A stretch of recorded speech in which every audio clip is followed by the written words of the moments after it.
plus profond de nos vallées, du fin fond des forêts, au creux des monts escarpés résonne l'écho d'un âge passé, mais non brisé. Ce cri millénaire, cette réminiscence provient des grands oubliés de notre civilisation moderne. Le sang de l'aristocratie philosophique bout depuis le parjure romain qui fit lentement entrer un sang galeux désertique au sein de nos temples. Les grands lésés ne furent pas plus les peuples que leurs dieux. L'hospitalité relative que reçut le Christ marqua l'entame de la chute des valeurs et de l'ordre indo-européen. Depuis ce jour, petit à petit, il est devenu normal et logique de ne croire qu'en une force omnipotente qui laisse pourtant crever les siens dans sa grande bonté. Le monothéisme a cédé sa place à l'athéisme, puis à l'agnosticisme pour éloigner toujours plus l'homme de ses origines et de ses racines. Mais la vie considérée de manière holistique ne correspond pas à la simplicité fade de l'absence de plusieurs dieux. Parmi cet amoncellement de faux et de non-croyants, certains ne trouvent ni réponse ni chemin. Ils errent entre différentes spiritualités et cherchent sur d'autres continents la sagesse qu'ils ont perdue, comme si renouer avec ces traditions ancestrales était une honte comparée au fait d'épouser celle d'un autre peuple. Si beaucoup voient, à juste titre, de la noblesse dans les croyances amérindiennes, africaines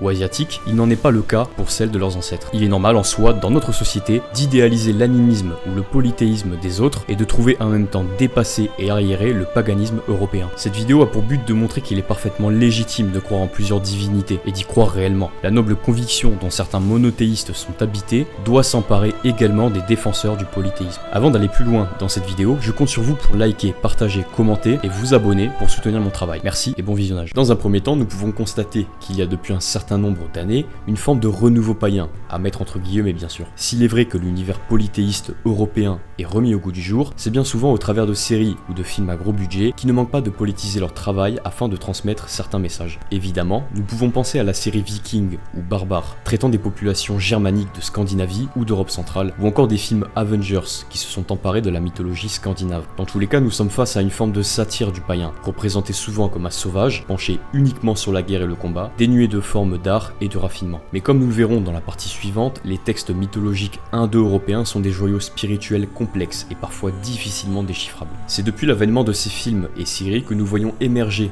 des réseaux sociaux des néo-vikings en tout genre, des caricatures ridicules et insultantes de nos chers ancêtres. Le néo-viking se pense lié au dieu par des croyances sans conviction et aussi parce qu'il a récemment acheté un pendentif Mjolnir, le marteau de Thor, et qu'il s'appelle Ragnar ou Bjorn sur Instagram. Desservant complètement une cause qu'il ne comprend pas, il est la risée de tous, croyants, non-croyants, chrétiens, païens ou musulmans. S'ajoute à cette joyeuse cohorte de guignols des pseudo-sorcières dépourvues d'un don quelconque et de toute forme de conscience ethnique ou sanguine. Leur point commun avec le groupe cité précédemment est leur méconnaissance cruelle des textes contemporains des femmes dont elles se réclament être les descendantes. Leur principale préoccupation consiste à lire des livres modernes, écrits par des auteurs qui se sont contentés d'interpréter les récits selon leur prisme de valeur et en tronquant bien sûr les enseignements païens. Ces pseudo-sorcières mettent bien souvent au centre de leur thèse des théories égalitaristes et inclusives ridicules qui ont le strict opposé des sociétés indo-européennes élitistes. Comme vous le voyez, malgré la popularité que nos ascendants connaissent, les traditions païennes et les enseignements ancestraux ont rarement été aussi mal compris. Combien de ces païens New Age, ou plutôt Nouvel Âge, ont pris la peine de lire l'un des textes fondateurs des sociétés polythéistes nordiques? Combien d'entre eux se prêtent au jeu de la pratique spirituelle? Combien enfin croient réellement en plusieurs dieux et sont prêts à faire d'énormes sacrifices pour les atteindre? La première étape pour démontrer que le paganisme est tout aussi légitime, voire plus que certaines autres croyances, c'est de s'intéresser à sa théorie. J'entends par là l'étude des textes et de l'histoire de ces peuples, de leurs traditions. Tous ne nous ont pas laissé la même quantité de données littéraires, et certains n'ont pas souhaité transmettre leurs enseignements par écrit. Si par exemple nous avons nombre de connaissances sur la pensée védique en raison des textes qu'ils écrivirent, il en est différemment pour les Celtes qui eux choisirent de ne pas écrire. Pourquoi ce choix? Pourquoi ne pas laisser leurs descendants s'imprégner de leur sagesse au travers de leurs textes? Peut-être le savoir druidique devait-il s'éteindre avec les druides, peut-être que ces enseignements ne devaient pas tomber entre les mains de n'importe qui au risque d'être pervertis. Ainsi, les druides auraient compris que seuls ceux qui conservent le sang celte sont capables de comprendre leurs enseignements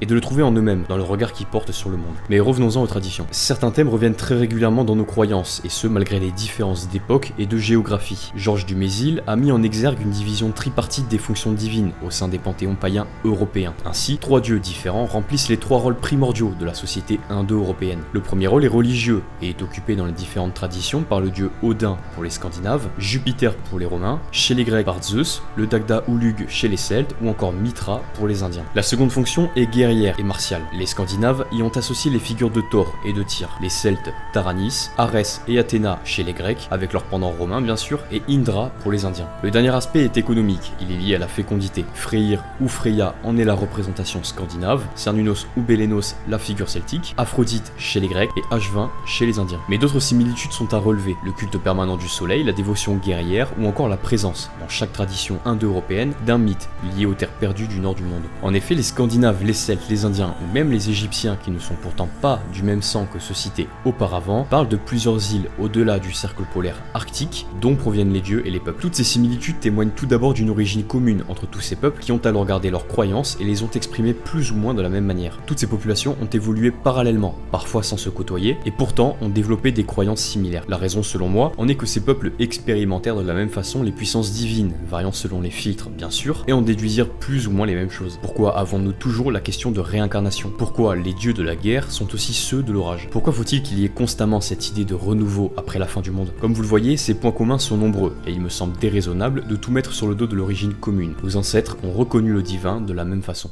Mais puisque le paganisme se vit plus qu'il ne se théorise, nous allons aborder la manière dont on le pratique. Ce point est malheureusement tout aussi essentiel que subjectif. Il est difficile de décrire avec exactitude l'expérience vécue sans être moqué, sans être incompris et pris pour fou, tant elles peuvent être intrigantes et singulières. Il existe plusieurs pratiques spirituelles, allant de la simple habitude quotidienne à une expérience unique et transcendantale. La méditation, les prières, l'observation de la nature, les lectures et écritures dévotes, ou même le chamanisme. Être païen, c'est une attitude quotidienne, pas simplement prêter serment au nom de telle ou telle divinité. Celui qui se dit païen sans écouter son dieu père, ou dispater pour reprendre la formule romaine, celui qui ne pratique aucune forme de méditation ou de contemplation n'est pas un païen complet. Malgré toutes les connaissances concernant les textes, la pratique d'exercice spirituel est indispensable pour honorer les dieux et communiquer avec eux. Plusieurs formes de méditation existent, la plus courante bien sûr est la forme orientale, qui consiste à faire le vide dans l'esprit. Pour cela, il suffit de s'asseoir confortablement et de laisser les pensées circuler en essayant de faire le vide. Cette pratique a fait ses preuves depuis des centaines d'années et sera la plus adaptée à certains profils. Sa version plus européenne est la méditation contemplative. Pour celle-ci, il faut avoir une représentation physique, imagée ou fidèle de l'esprit invoqué. Il n'y a plus qu'à observer silencieusement l'objet et interpréter les différentes pensées qui viennent en les laissant courir librement dans votre esprit. Ces pratiques sont les plus simples à réaliser avec les offrandes. Je ne détaillerai pas tout ici parce que ce n'est pas l'objet de la vidéo, mais il existe beaucoup d'exercices différents. Ces pratiques, si elles sont réalisées avec sérieux et concentration, s'avéreront être des portes constamment ouvertes vers les dieux. Par là, les convictions en seront évidemment renforcées. Ce schéma était le mien et celui de nombreux autres croyants, et ce, dans toutes les religions et les traditions différentes. Les chrétiens ont leurs rituels et leurs processions, c'est ce qui les rapproche de leur dieu. Pour le païen, il doit en être de même. Nous devons considérer ces pratiques comme capitales afin de savoir que les dieux sont bel et bien présents. Un autre aspect essentiel du paganisme est la communautarisation. Les polythéismes indo-européens ont ceci en commun qu'ils sont faits pour être pratiqués en communauté. Nos dieux ont des fonctions qui ne s'expriment qu'en société. La hiérarchie, la fécondité, la guerre ou encore la paix. Tout, dans ces traditions, pousse l'homme à resserrer les liens qui existent entre lui et son entourage. Chez les Scandinaves, le sacré est en chaque homme et s'exprime au travers de la communauté. C'est par ses actions pour sa tribu que l'homme exprime son divin. Être ostracisé à cette époque est un immense déshonneur et signifie parfois pire que la mort. De plus,